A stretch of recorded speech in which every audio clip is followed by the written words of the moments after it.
Coming up on KUJH News, this empty field won't be vacant for long. How Lawrence officials are planning to use this land for a $17 million development. Violent crime rates continue to rise nationally. Find out how the rate in Lawrence compares. And why some KU students are asking for a change to concealed carry laws. KUJH starts now.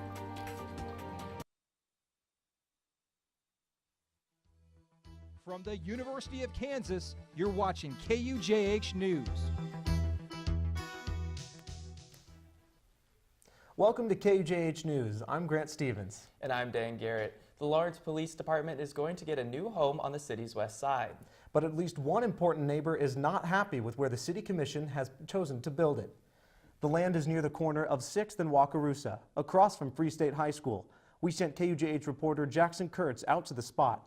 Jackson, plenty of room, but also plenty of controversy. Yes, the controversy is coming from the Lawrence City Commission's vote to build the $17 million headquarters right here.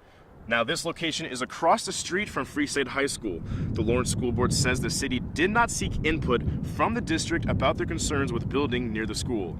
In a series of emails, School Board head Shannon Kimball says the city never contacted them for input and worries the use of land will impact the high school.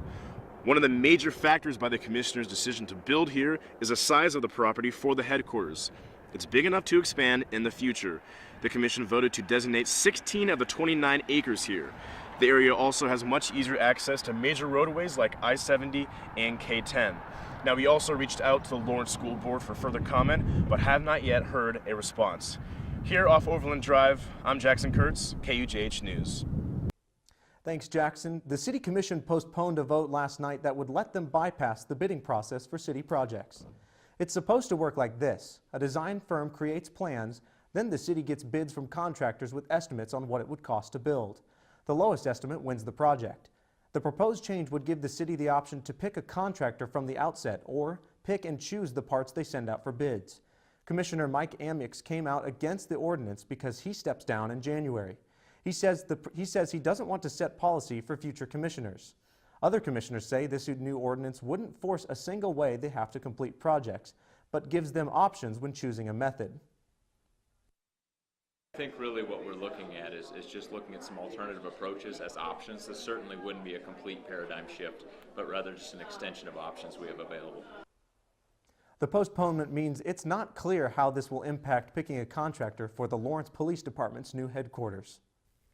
Well, Shane, it's finally starting to feel like winter outside. Yeah, we have had some much cooler air this week than we compared to last week. Right now, as we look outside, you can see we have beautiful blue skies and some light stratocumulus clouds coming in ahead of our next cold front, and this grass is just almost all completely brown, and I expect it to remain that way. Right now it is 44 degrees outside with mostly sunny skies and gusting to 22 miles an hour. As you can see, most of the current temperatures in the 40s, mid-40s, and 44 in Lawrence and 43 in Council Grove. And our average high temperature this time of year is 45 degrees, and we reached 46 earlier today. And coming up, I'll tell you about our chance of snow tonight and just how warm we're going to get, Dan. Thanks, Shane. The violent crime increase has been on the radar for law enforcement. KUJH reporter Caroline Burkhardt shows us the national and local trends and what law enforcement is doing to change it. I am in front of the Douglas County Jail, where the number of inmates is way over the initial expectation. This is a reflection of the violent crime rate in Kansas and for the country, where violent crime rate has been increasing significantly for the past 3 years. According to the FBI, the nation's violent crime rate rose 4% last year. The FBI defines violent crime as composed of 4 offenses: murder, non-negligent manslaughter, rape, robbery, and aggravated assault, which means those offenses have to involve force or threat of force. A comparison of the national and state statistics shows the rates are similar.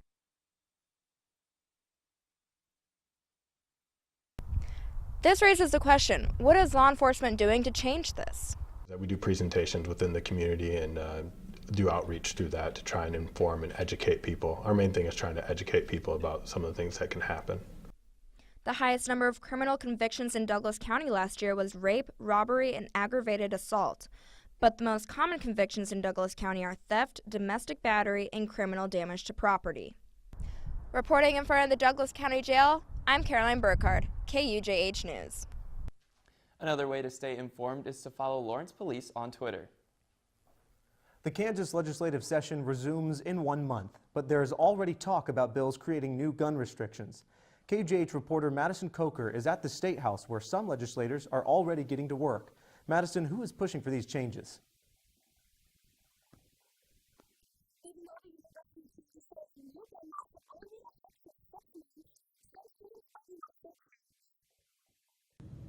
KU senior Libby Smith says she supports campus concealed carry, and when the law changed, she immediately started the process of getting her license. However, Smith said she wants to see more restrictions put into place. I support the Kansas concealed carry laws, although I do think that there should be more of like a permit that students have to carry on them if they're also going to carry a weapon.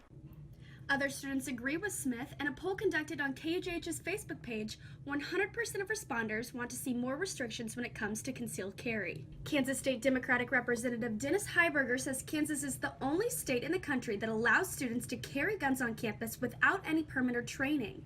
He says as people expect these rights, they need to know they come with responsibilities, and carrying a permit and having training should be a part of that. I think there's a majority in favor of that. Whether there's a supermajority in case of a veto, that's another question. Representative Heiberger says he's working on a bill that would at least prevent people from leaving weapons unattended. However, Kansas State Republican Representative Tom Sloan says unfortunately he does not think anything will get passed this year in regards to gun control. He says leaders in the Capitol like Governor Sam Brownback and Secretary of State Chris Kobach are not interested in it. And I believe that they will minimize the prospects of passing any such legislation. Regardless whether anything is passed, Smith says other students should look into taking classes on how to properly use a gun. She says not only do the classes teach you how to operate it safely, they teach you how to carry it safely. When KU started allowing the concealed carry, I went through the intro courses to concealed carry, and it was really beneficial. And I think that if students are going to carry a weapon or consider carrying a weapon and getting their concealed carry, that they should also have to go through some sort of training.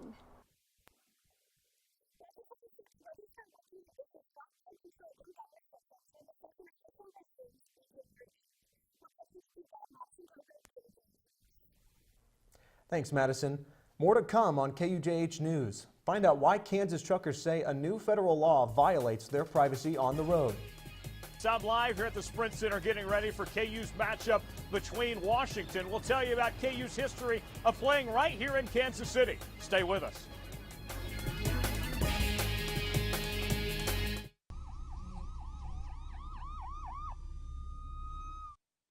Kansas truckers rallied together Monday to protest laws requiring tracking devices in their trucks. Government regulations are now requiring electronic logging devices, or ELDs, in big rigs. The Federal Motor Carrier Safety Administration says they'll make roads safer by getting exhausted drivers off the road. But truck drivers are not happy because the device only logs the time they're moving and can cut into their pay, especially if they're waiting on loading and unloading. The ELDs also have unsecured GPS tracking, which truckers say can make them vulnerable to thieves. We're over 100,000 truck drivers strong on this, and we're all willing to stand up, take time out of our day and say, no, we're not going to do this. Enough is enough. Marshall says that Kansas truck drivers are prepared to go on strike when the law goes into effect in about 2 weeks. Shane, I saw a word in the script that I don't think I liked. Oh, flurries! Oh, I don't like them either. But, we're definitely going to be cold enough tonight. We're going to get down to 21 degrees behind a cold front that's currently north of our area. We could see some flurries and partly cloudy skies. We're going to have northwest winds increasing to 10 to 15 and gusting over 20 miles an hour. Now we look at the current radar. This is for Omaha. You can see Kansas down here. They have a nice batch of precip right now. This is going to fall apart and weaken as it comes down our way. This is a future radar for right now at 4 o'clock. You can see some of these little spots here aren't really anything. They're just figments of the computer's imagination, and I think this main batch here is a little bit east of where it should be and with real life. As you can see, we look at the dew points at 7 o'clock tonight. You can see where the cold front is in the north. We have teens there. We got 20-degree weather right here, and we have some more teens and single digits over here.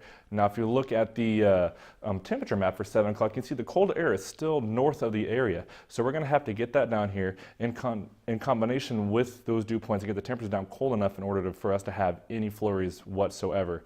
We're going to have to get the entire atmosphere chilled and saturated all the way down to ground level. Tomorrow we're only going to get up to a high of 32 degrees. We'll start out at 21 degrees with mostly clear skies and some gusty conditions right there.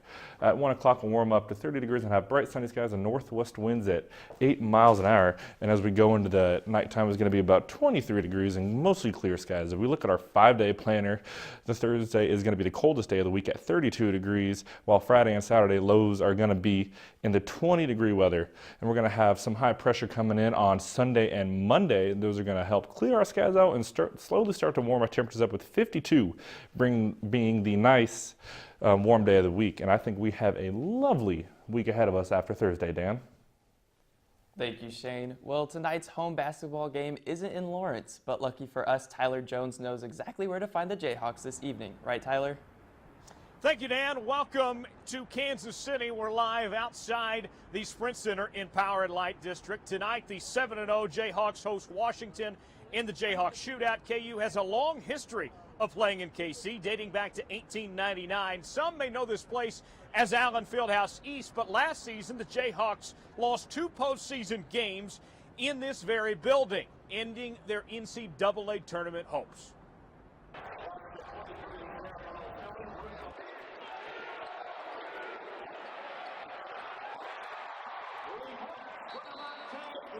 Tournament here in Kansas City, and these fans here are really enjoying it.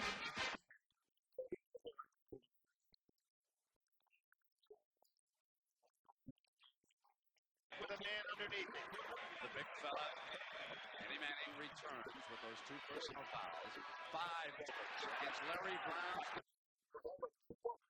20, 85%.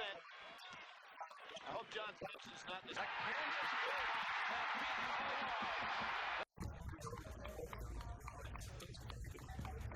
Sets up Vic, extra pass to Greg. He's got it. Sheldon's coming again. Oh, mercy. He hurt him. Oh, he gave him a facial. Oh, baby. And he shaving a haircut. You got to be kidding me.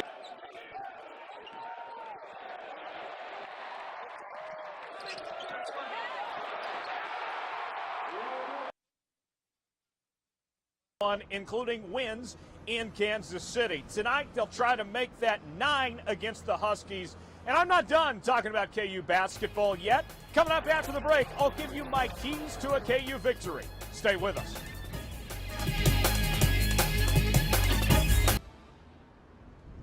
Welcome back to Power and Light District here in Kansas City. We're just a few hours away from tip-off between KU and Washington. Let's go ahead and get you your keys to a KU victory. It all starts with Devontae Graham. Devontae is having quite the year to this point, averaging 18.6 points per game and 8 rebounds. He had a career high of 35 points, not once, but twice last week in wins against Toledo in Syracuse. This offense runs through him. Expect him to perform at a high level tonight. They're going to need it from him in this one. Also, watch out for Udoka Azubuike. KU has had a shortage of big men, and this year included, but they haven't seen a big man as good as Udoka since Joel Embiid was in town. And if you remember about Joel Embiid, well, he was taken pretty high in the NBA draft and is in the association now, looking great for the Sixers. Udoka needs a good game tonight inside, 14.6 points per game, 7 rebounds. Expect him to dominate down there in the paint and make his presence known. It should be a good one. KU and Washington coming up at 8 o'clock from right here at the Sprint Center. And we will send it back to the studio for the rest of the show. Guys, enjoy the game. We'll see you tonight. Thanks, Tyler. Now, Devontae Graham doesn't have to worry about paying for a hotel or a meal when the basketball team travels, but players on the club hockey team are having to pay for their stays out of pocket. They have to fund their own travel, food, and rooms at each tournament. The hockey team wants to jump from Division III to D2, but they'll need funding from KU for that to happen. The head coach says that funding benefits the university as well. There's a good amount of northern students from Minnesota. You know, you get a lot of hockey fans, hockey players, and I think if there was a nationally recognized, you know, club team, even though it is club, you would draw some people. Coach McConnell says collectively the clubbers pay about $1,000 out of pocket for each game. When you're rushing to your morning class, it can sometimes be hard to find a parking spot on campus. KU Parking says small adjustments are now making a big difference. KU Parking changed the way students buy parking permits last year. Instead of buying a yellow pass where you can park in any yellow lot on campus, you now have to buy a specific lot. KU's parking director says this has made a positive impact even though it has not increased the number of spots available at KU. So we split up the campus so that we didn't oversell 90. This year, I think it's less confusing. I think we've written fewer tickets, and I don't have numbers for you, but it feels like we've written fewer tickets. We've had a lot fewer student contacts trying to explain what we're doing. The parking changes came from a student petition that was signed last year. If you haven't become a member of the Student Alumni Network yet, now is a great time. It's now offering free membership to current KU students. The Student Alumni Network is hoping to expand their numbers by cutting the yearly student membership fee of $50. They say they're doing it to become more accessible to all KU students. A student alumni membership allows students access to Friday football tailgates, networking events, and exclusive discounts around Lawrence. The Student Alumni Network says it hopes to get students involved as soon as they graduate. When you come back and you're ready to give that time or whatever the case may be, you're able to say, okay, I interacted with these students and these employees while I was there on campus. Now I'm seeing some of the same faces when I come back. You can claim your free membership online or by downloading the KU Alumni app. Well, that's our KUJH newscast for this Wednesday. To see our stories again or to share them with your friends, check out our website at tv.ku.edu. Thank you for joining us this semester and have a wonderful evening.